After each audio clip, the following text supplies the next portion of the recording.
All right, welcome to The Explainer. Today we're diving deep into this crazy bear market. We've got a crypto titan, a huge player getting ready for a deep freeze, but at the same time, the rest of the market is actually getting excited about bad news. How does that even work? Let's break it all down. Okay, first things first, let's just look at the raw number.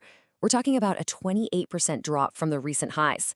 And yeah, a drop that big, that puts us squarely and deeply into bear territory. And hey, just so we're all clear on what that really means, a bear market is officially defined as a drop of 20% or more. So yeah, that 20% is kind of the line in the sand, and believe me, we are well past it. This isn't just a blip, it's a major sustained downturn. So the big question is, in a market like this, what are the big fish doing? How are they reacting? To really get a feel for the mood, we've got to look at a pretty huge signal from one of the most watched companies in all of crypto. And that company is, of course, MicroStrategy. You know, led by the ultimate Bitcoin bull, Michael Saylor. These guys have built an absolutely legendary war chest of Bitcoin. So you can bet that when they make a move, everyone pays attention. And whoa, here is that move. Just look at this chart. They're huge, massive monthly Bitcoin buys. They've completely cratered. I mean, they've fallen from their peak all the way down to just a tiny fraction of what they used to be. This is not a slowdown, people. This is like slamming on the brakes, a full-on screeching halt. So what's the takeaway here? Well, analysts are pretty clear on this. They're not just seeing this as, taking a little break. No, they see it as a very deliberate, very strategic move. This is a company battening down the hatches, conserving cash, and getting ready for what could be a long, cold crypto winter. Okay, so that's the signal from a corporate giant. But now let's zoom out a bit. Let's head over to Washington, D.C., because there are some really fascinating things happening in the political world that might be pointing to a totally different future for crypto. And this right here could be a total game changer, right at the very top of U.S. financial regulation. The chatter, the speculation, is all about a possible shift at the Federal Reserve. We might see a move away from the current chair, Jerome Powell, who, let's be honest, is seen as a pretty big crypto skeptic, to someone like Kevin Hassett, who is known to be much more friendly to the industry. You can imagine a change like that? It would be absolutely massive. And if that wasn't enough, we've got this, a really cryptic message from a very pro-crypto U.S. senator that has just poured gasoline all over this fire of speculation. So check this out.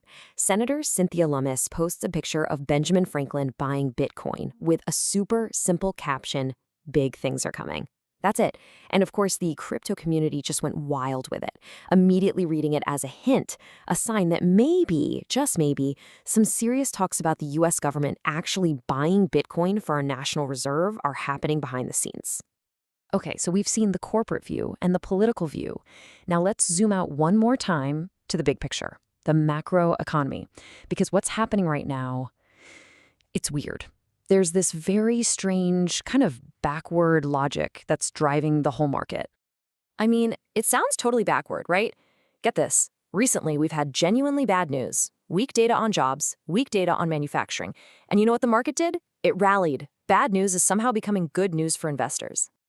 So how does that even work? Well, here's the logic, step by step. First, that weak economic data comes out. That tells the market the economy is slowing down. So what does the market think? It thinks, aha, this means the Federal Reserve is probably going to have to step in and cut interest rates to get things going again. And when rates are lower, suddenly assets like stocks and, yes, crypto look a whole lot more attractive. And listen, this isn't just some wacky theory. The market is absolutely convinced this is what's going to happen. I mean, right now, it is pricing in a 100% chance, a certainty, of a rate cut this December. Traders are even starting to place bets on another cut in January.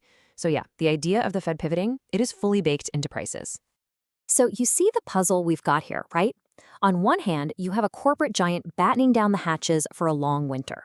On the other, you have the broader market getting giddy about stimulus.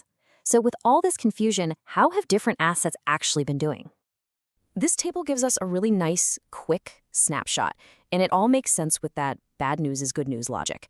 You've got bonds, which are super sensitive to interest rates. They've rallied hard on those hopes for a rate cut.